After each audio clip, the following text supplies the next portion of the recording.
Welcome to the Times of Israel's Daily Briefing. I'm your host, Amanda Borschel-Dan, here with our U.S. Bureau Chief, Jacob Magid. He's joining us from Doha on this Sunday, December 7th, day 793 of the war. Jacob, thank you so much for joining me today. Thanks for having me, Amanda, and good to be in about the same time zone as you this time. Just about, but not enough for a hug. So next time, jump over to Israel as well. So from Doha, the pile on Israel continues, and several countries, including Trump peace plan partners Turkey, Egypt, and Qatar, are accusing Israel, the sole Jewish state, of daily ceasefire violations. We'll also hear accusations from Syria's president that Israel is exporting the conflict into its border. And we'll take a bit of a glimpse into what might have been with former U.S. Secretary Antony Blinken's vision for peace that was disrupted on October 7th, 2023. All of this and more when we're back. Over 2,000 years ago, the Hanukkah flame burned against all odds, a symbol of resilience and hope that still shines brightly today. Now, Israel once again turns to light, not just to remember, but to protect and rebuild. As the country rises from 2 years of war, the Technion's brightest minds are leading the way, revitalizing the economy, strengthening national security, and shaping a future full of promise. This Hanukkah, we honor the Technion minds who bring light to the darkness, in our labs, on our front lines, and in our hearts. May the light of innovation illuminate every corner of Israel, heralding a new era of strength and renewal.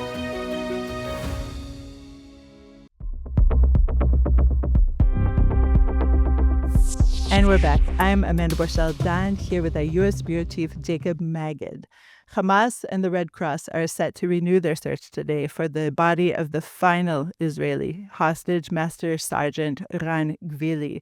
Please check out our live blog for more updates. Jacob, you are joining us from Doha and participating in the Doha Forum. So first of all, just tell us, what is this forum and what is the atmosphere like there? Sure. So this Doha Forum, it's an annual gathering of government officials from around the world, business leaders, policymakers, tech. I think I saw Sam Altman, the head of OpenAI, is here. So a lot of different experts in their fields. A lot of countries have these kinds of forums. If you're familiar with the Munich Security Forum is one. Abu Dhabi, the UAE started putting on one called the Mead Forum. And then quite a few countries, the U.S. has one as well. So this is the Qatari version. There's obviously each country, the host likes to emphasize their own contributions to world peace and stability. So that was definitely a theme that you saw from mainly the Qatari speakers, but also those coming from around the world, thanking their Qatari hosts and praising their efforts. But definitely a theme that I think you referenced in the opening is a lot of criticism of Israel over its conduct, not just in Gaza, but in other countries around the region. Okay, you are reporting for the Times of Israel, so obviously your angle is to report on what is being said about us. But if you give just some kind of a gross estimate, how much attention would you say, what percentage of the attention is focused on this conflict in Gaza?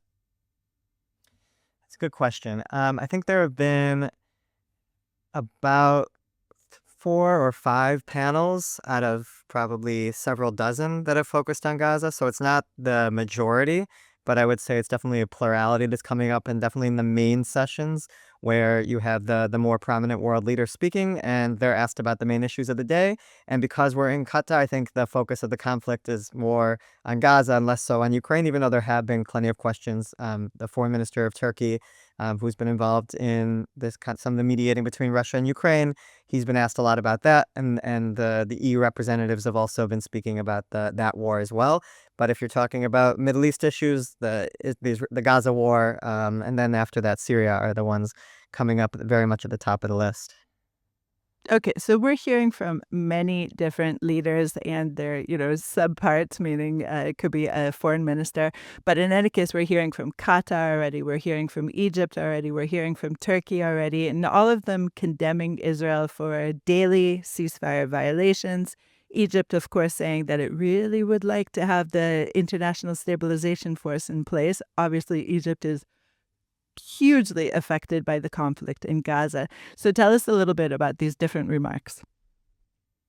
Yeah, there was definitely a theme from the various foreign ministers that spoke about the need for an international stabilization force in order to replace the IDF in Gaza, or at least have them stationed at this yellow line that divides Gaza between into eastern and western halves, roughly, and to have an ISF force that's in the middle of the Israeli side and the Palestinian side to at least separate them and therefore prevent further clashes that have been taking place on a daily basis.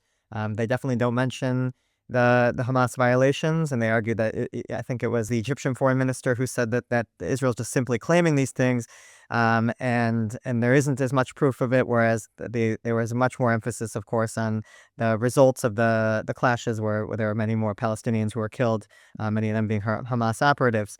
So that was definitely the push, is to get this. The talk is to get this ISF up. But then when you get into details about how that's going to happen, all the countries are suddenly a little bit skittish because they feel like there's not a lot of clarity on what the mandate will be, who's going to be in the force, will they have to be in charge of disarming. And it was interesting. I spoke with a senior Azeri official, so from Azerbaijan, and he actually gave me just as many qualifications for why it might actually be difficult for for the Azerbaijan to contribute troops. As it was as if I was speaking to someone from Jordan. He talked about the need for a political context, that it has to be part of a pathway to a two-state solution, and that we don't want to be peace enforcing, we want to be peacekeeping. So basically, we just want to be manning the border, and not doing much else. And this is Azerbaijan, which the U.S. has been pointing out with Indonesia as one of the two countries that have been the most forefront and interested in giving troops. So now we're seeing, actually behind the scenes, at least speaking to this very senior official from that country, that they're not actually there yet. And there's a lot of work that needs to be done. And this notion that we're 2 weeks away, that's what a U.S. official told me, from an announcement of a transition to phase 2.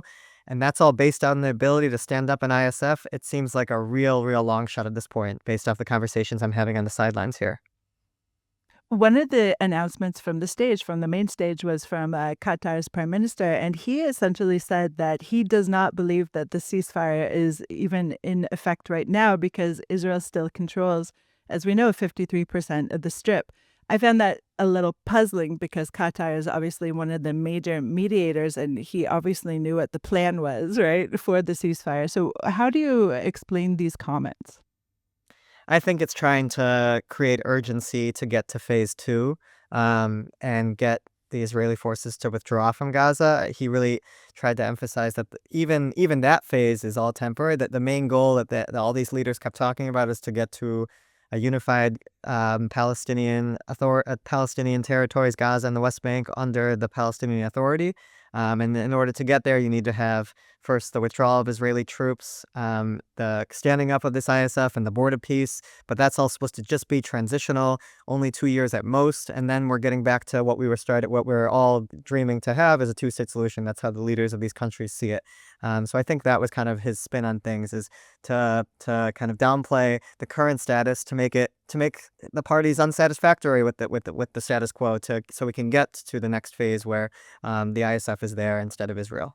So obviously, everyone is talking about the next phase and continuing on with the ceasefire. But I wonder if you're hearing any kind of murmurings that war might just break out again rather soon if nothing moves in terms of Hamas's demilitarization.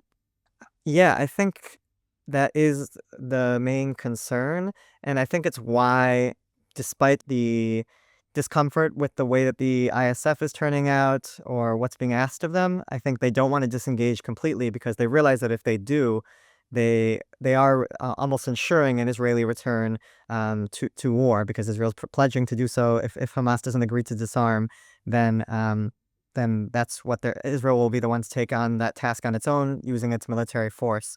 The U.S. is trying to hold, or it's talking about, that it wants to have this agreement within 2 weeks, that Hamas will simply agree to maybe a phased disarmament process. But when I spoke with certain Arab officials, and also this Azeri diplomat, they basically were saying we haven't even started those conversations. So it's very puzzling. There doesn't seem to be a lot of urgency on this issue. From the mediators, Turkey and Qatar argue that, well, Israel doesn't want us involved, so there's only so much we can do. And the U.S., what was an interesting comment from the Turkish Foreign Minister Fidan is this is something I hear a lot, but for him to say it publicly, I think is noteworthy. He said, look, the two main people in the Trump administration who are dealing with this issue are also trying to solve the Russia-Ukraine war. And these are two massive issues that you can't possibly be tasking to the two same people. They need to have 24/7 attention, and because it's being split between the attention is being split between Gaza and Ukraine, it's not a real great recipe for success. On the other hand, they were careful to say, or Fidan was very careful to say, look, we really appreciate the Trump administration's efforts, and they've been able to get things done that no administration could do in the past. So we don't want to criticize them too much, but there is some concern that they're a little bit distracted on this issue.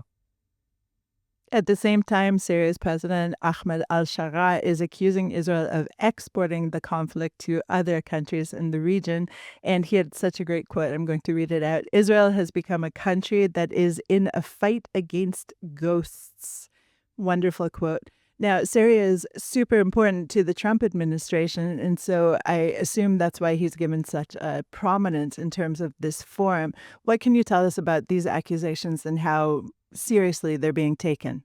I think Syria is important to the Trump administration, but it's also a very important project for the region, and Qatar is one of the main, I would say, backers of the new regime, with a lot of money coming in addition from from Saudi Arabia as well. So I think they really would like to see Shara succeed, and I think it seems to be a lot of acceptance with the way he is breaking down what's happening in Syria. That they don't see justification for the Israeli strikes there. Even the militants that opened fire on Israeli troops in southern Syria a couple weeks ago, there were, I think, about 13 of them killed in Israel's response to that opening of fire. They feel that the only reason that broke out is because Israel's already occupying parts of southern Syria to begin with, and they should be withdrawing to the positions that they were in before the Assad regime fell. Now, Israel took those positions as part of a lesson of October 7th. They don't want to feel vulnerable on its border, and they feel like they need to protect it, so they're expanding into other parts of or other countries. But the Syrian argument is, look, if you want to keep protecting extra areas, then you might as well go all the way into central Damascus, because then you need to protect southern Syria because now you're there as well. So there's not a lot of appreciation for the Israeli approach in Syria, definitely in the region, and even to a degree, I think there's some sympathy within the Trump administration for it. And it's not just Shara that was very critical of Israel, but it was noteworthy to hear Saudi officials as well, just because I've reported a lot about the progress or lack of thereof of normalization, but to hear a day before the conference at a different forum in the UAE, the Prince Turki Al Faisal, who was a very senior member, former intelligence chief of Saudi Arabia, saying that Israel is the most destabilizing, more so than Iran, country in the region. And then at this forum as well, at the Doha Forum, you had a minister in the Ministry of Foreign Affairs of Saudi Arabia that was talking very similarly and saying that we're always focused on PA reform when actually it's Israel that needs to reform, and the reform that they need to carry out is accepting a two-state solution. So definitely a lot of hostility, but notably coming from Saudi Arabia, which I think Israel is hoping would at least be, if not willing to normalize relations, at least understand its approach in the region a little bit more. Okay, we are going to talk more about Saudi Arabia in the second half, but first I want to ask you, just in terms of Syria's president, is he at this point completely normalized in terms of his presence there? He is fully accepted as the leader of Syria. Yes, I think that is definitely, at least here, there's a lot of willingness to embrace him. I think also because they're concerned about the alternative. If they don't, and if he falls, I think that the expectation is that Syria falls again into this kind of sort of chaos. So I think in these kinds of forums, and even in Washington at the White House, the way that he was interacting with Trump and how chummy that relationship is coming out to be, I do think that he's been normalized in a way that I don't know maybe necessarily Israel is. I will note that there were some former Israeli officials that are at this conference as well. I'm pretty sure I'm the only journalist for an Israeli publication here, but there are Jewish organizations from the U.S. and other around the world that have presence here. So it's been interesting just to see all these different people interact on the sidelines.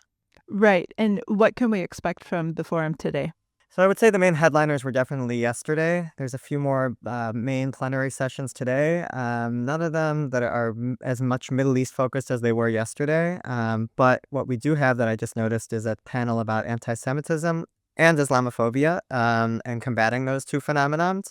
And they have different experts in those fields. So that should be interesting given that this is taking place in Qatar. So I look forward to attending that and hearing what the parties have to say. Okay, let's go to a short break. 3 million Israelis are dealing with trauma since October 7th. To help Israelis heal, Hadassah is there, with the largest rehabilitation center in Jerusalem, world-renowned medical centers, and youth villages. It's said, saving a life saves the world. Imagine helping millions. This is Hadassah, a life-changing force in Israel and the world.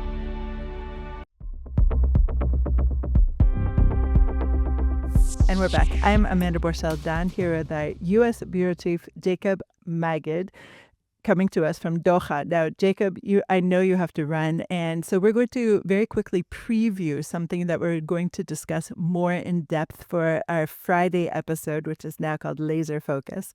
But on Friday, we're going to talk about how you learned that Saudi Arabia and Israel were much closer to normalization than had been reported widely prior to the massacre on October 7th, 2023. In fact, Secretary of State Antony Blinken had been set to come to Israel and then move over to Saudi Arabia on October 10th, a mere 3 days after the massacre. He, of course, did eventually arrive in Israel, but under much different circumstances.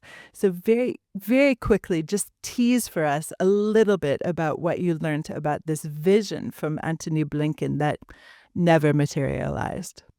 Right. So this was all part of a story that I published about his plan for the post-war management of Gaza, the so-called day after.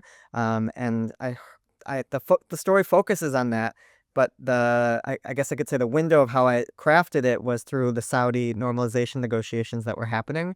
There had been talk by U.S. officials like Blinken himself publicly saying that we were close and that I was going to Saudi Arabia. I was planning to go to Israel, and then things fell apart.